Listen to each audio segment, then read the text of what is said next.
வணக்கம் நண்பர்களே. 2025 ஏப்ரல் மாத கிரக அமைப்புகளின்படி தனுசு ராசிக்கான பலன்கள். இந்த மாதமும் போன மாதம் மாதிரியே கிரக கூட்டணிகளானது தொடருது. அதாவது ஏப்ரல் 14 வரைக்குமே சூரியன், சுக்கிரன், புதன், சனி மற்றும் ராகுனுடைய 5 கிரக சேர்க்கைகள் மீன ராசிகள் தொடர்ச்சியாக இருக்கும். ஏப்ரல் 14க்கு பிறகு சூரியன் மேச ராசிக்கு பயிற்சியாக அங்கு உச்சமாகறாங்க. செவ்வாய் கடகராசிக்கு பயிற்சியாக அங்கு நீச்சமாகிறார். மாதத்தின் பிற்பகுதிகளில் இந்த 2 கிரகங்களுடைய மாற்றங்களோடு சேர்த்து வழக்கமான கிரக கூட்டணிகள் எப்பவும் செயல்பட்டுக்கிட்டு இருக்கும். இந்த மாத அமைப்பில் சூரியனும் சுக்கிரனும் உச்ச நிலையிலிருந்து செயல்படுவாங்க. புதனும் செவ்வாயும் நீச்ச நிலையில் செயல்படுறாங்க. புதனும் சுக்கிரனும் ஒன்றாக இருக்கிறதுனால என்னதான் நீச்சபங்க யோகம் இருக்குன்னு மனசு தேர்த்திக்கிட்டாலும் உடன் சனியும் ராகுவும் இருக்கக்கூடிய காரணத்தினால உள்ளுக்குள்ளே கொஞ்சம் குழப்பமும் பதற்றமும் இருக்கத்தான் செய்யுது. ஏன்னா சென்ற மாத பலன்கள்லேயே இந்த 5 கிரக கூட்டணிகள் என்பது பல விதங்களையும் மக்களை அலகழிக்கும்னு சொல்லியிருந்தேன். எதிர்பார்க்காத நிலைகளில் மக்களை திக்குமுக்காட வைக்குங்கிறதான் விஷயமே. அதற்கு தகுந்த மாதிரியே வரக்கூடிய நியூஸ் எல்லாம் சமீப காலத்தில் பார்த்தீங்கன்னா எதிர்பாராத வகையில் பல அசம்பாவித சம்பவங்கள்ங்கிறது ஏற்பட்டுக்கிட்டு இருக்கிறது கண்கூடாக பார்க்கலாம். இப்படியெல்லாம் விபத்துகளும் ஏமாற்ற விஷயங்களும் நடக்குமாங்கிற மாதிரியான சம்பவங்கள், பொருளாதார நிலைகளில் நிறைய ஏற்ற இறக்கங்கள், கண்மூடி திறக்கிறதுக்குள்ள பல லட்சம் கோடிகள் இழப்புன்னு பொருளாதார நிபுணர்களே கதிகலங்க செய்தது. உலகத்தில் இருக்கக்கூடிய பெரிய பெரிய ஜாம்பவான்களை கூட அசைச்சு காட்டியிருச்சு இந்த கால அமைப்புகள். எல்லாமே சொல்லி வச்ச மாதிரி ஒரே மாதத்துக்குள்ளே தொடர்ந்து நடந்தது தான் அதிசயமே. இதுதான் உண்மையிலே கிரகங்களுடைய பவர். இந்த மாதிரியான சம்பவங்களை பார்க்கும்போது தான் ஜோதிடம் எந்த அளவுக்கு உண்மையாகவும் பயனுள்ளதாகவும் இருக்குங்கிறதையே புரிஞ்சுக்க முடியுது. சரி, இருக்கட்டும். இந்த மாதம் கிரக அமைப்புகளானது அதே மாதிரி கூட்டணிகளோடு தான் செயல்பட்டு வருது. ஆக மக்கள் அனைவருமே கொஞ்ச நாளைக்கு கொஞ்சம் உஷாராகவே இருங்க. திரும்பவும் சொல்கிறேன், எந்த நேரம் எது எப்படி மாறுங்கிறதே தெரியாது, புரியாது. எல்லாமே கண்ணை கட்டி காட்டில் விட்ட நிலைகள் தான். எதையோ தேடி எல்லாரும் எங்கேயோ ஓடிக்கொண்டு இருக்கும். அது மட்டும்தான் இப்போதைக்கு புரிஞ்சுக்கிற நிலையாக இருக்குது. ஆக இது எங்கெல்லாம் போக போகுது, எங்கே கொண்டு போய் நிறுத்த போகுதுங்கிறது கடவுளுக்கு மட்டும்தான் வெளிச்சம். முடிஞ்ச அளவுக்கு சுதாரித்து இருக்க வேண்டியதுதான். முடிவில் இதுதான் கடவுளுடைய கட்டளைன்னு கிடைச்சதை ஏற்றுக்க வேண்டியது தான். இந்த மாதத்தினுடைய கிரக அமைப்புகள் பெரும்பாலும் எல்லாருக்கும் இப்படி தான் இருக்க போகுது. பருவநிலை மாற்றங்கள் கண்டிப்பாக இருக்கும். வெயிலினுடைய தாக்கத்தையும் பார்க்கலாம், மழையினுடைய வேகத்தையும் பார்க்கலாம். நெருப்பு மற்றும் நீர் தொடர்புடைய சம்பவங்கள் அதிகமாக இருக்கும். இதெல்லாம் பொதுவான விஷயங்கள். மேற்கொண்டு இனி உங்களுடைய ராசிக்கு எப்படி இருக்குங்கிறத பார்க்கலாம்.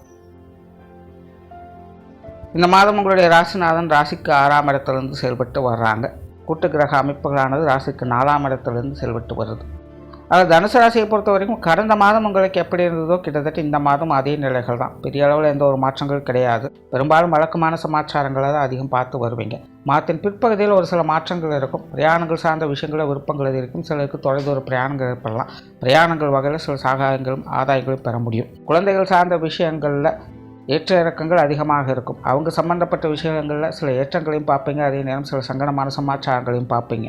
பேச்சுவார்த்தைகள் சுமூகத்தன்மைகள் இருக்கும். பேச்சில் நக்கல் நையாண்டி தனத்தை மட்டும் கொஞ்சம் குறைச்சிக்கிறது நல்லது. அதே போல் இந்த மாதம் மற்றவங்களை பற்றி பேசும்போது கொஞ்சம் கவனமாக பேசுங்க. நீங்கள் ஒன்று சொல்ல மற்றவங்க காதுக்கு போய் சேரும்போது அது வேறு மாதிரி தான் இருக்கும். அதே போல் மற்றவங்க வகையில் பேச்சுவார்த்தைகளும் அப்பப்போ கொஞ்சம் காரசாரமான விஷயங்களாகவும் இருந்து வரும். அதனால் தனுசு ராசியை பொறுத்த வரைக்கும் சின்ன சின்ன வாய் தகராறுகள் என்பது இந்த மாதம் தவிர்க்க முடியாததாகத்தான் இருக்கும். முடிஞ்ச அளவுக்கு இந்த விஷயங்கள் பெருவிடுத்தாமல் இருந்தாலே எல்லாத்தையும் சமாளிச்சுக்கலாம். புதிய விஷயங்கள், காரியங்கள் சாதகமான அமைப்புகளை கொடுத்து வரும். சொத்து சுகங்கள் சம்பந்தப்பட்ட விஷயங்கள் ஈடுபாடுகள் அதிகரிக்கும். வீடு வாகன விஷயங்களில் நன்மைகள் உண்டாகும். பொருளாதாரம் சார்ந்த விஷயங்களில் முன்னேற்றங்களை பார்ப்பீங்க. கொடுக்கல் வாங்கல் விஷயங்கள் திருப்திகரமாகவே இருக்கும். கடன் சம்பந்தப்பட்ட பிரச்சனைகளிலிருந்து விடுபடுவீங்க.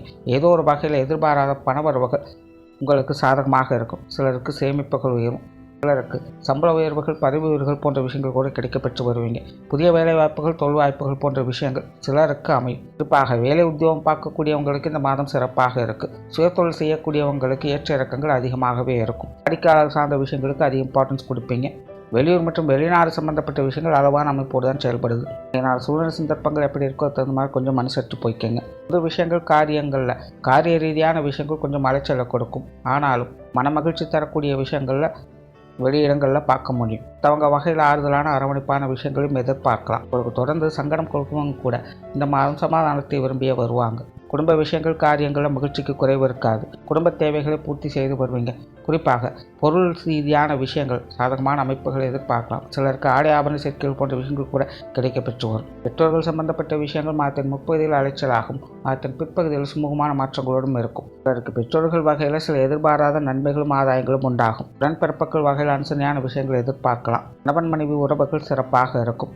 வாழ்க்கை துணையின் வகையில் காரிய ரீதியான விஷயங்களுக்கு உறுதுணையாக இருப்பாங்க. பட் அதே நேரம் அது சார்ந்த விஷயங்களுக்கு கொஞ்சம் அலைச்சலும் டென்ஷனும் அதிகமாக இருக்க செய்யும். இருந்தாலும் முடிவுகளும் என்பது உங்களுக்கு வெற்றியை கொடுத்து வருது. ஆகையினால் வாழ்க்கை துணையின் வகையில் அலைச்சலோடு அரவணைப்பையும் பெற்று வருவீங்க. திருமண அமைப்புகள் புத்திரவாக்கிய அமைப்புகள் ரெண்டுமே அளவான நிலைகளில் தான் செயல்படுது. காரணம் தனுசு ராசியை பொறுத்த வரைக்கும் இந்த மாதம் கலத்திரஸ்தானாதிபதியும் சரி புண்ணியஸ்தானாதிபதியும் சரி 2 பேருமே நீச்ச நிலையில் இருந்தால் செயல்பட்டு வர்றாங்க.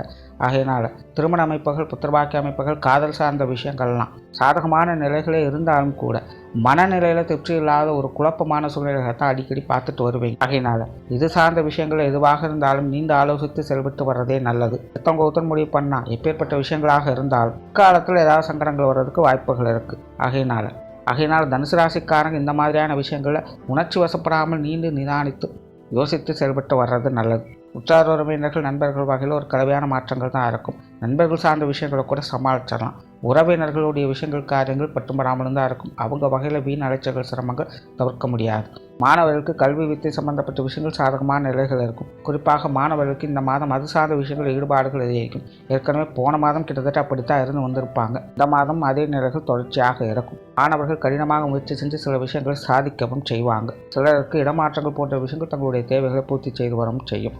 உடல்நலம் சார்ந்த விஷயங்களை கொஞ்சம் கவனம் எடுத்துக்கங்க. தனுசு ராசியை பொறுத்த வரைக்கும் சீதோஷ்ண நிலைகளால் சில சங்கடங்கள் என்பது உண்டாகும். ஆகையினால் உணவு விஷயங்கள் ஓய்வு சார்ந்த விஷயங்கள்லாம் கொஞ்சம் கவனம் எடுத்துக்கங்க. ஓவரால் தனுசு ராசியை பொறுத்த வரைக்கும் இந்த மாதம் கடந்த மாதத்தினோட தொடர்ச்சியாகத்தான் பல விஷயங்களும் பார்த்து வருவீங்க. மாதத்தின் பிற்பகுதியில் சின்ன சின்ன மாற்றங்களோட சகாயங்களையும் பெற்று வருவீங்க. நன்றி, வணக்கம், வாழ்க வளமுடன்.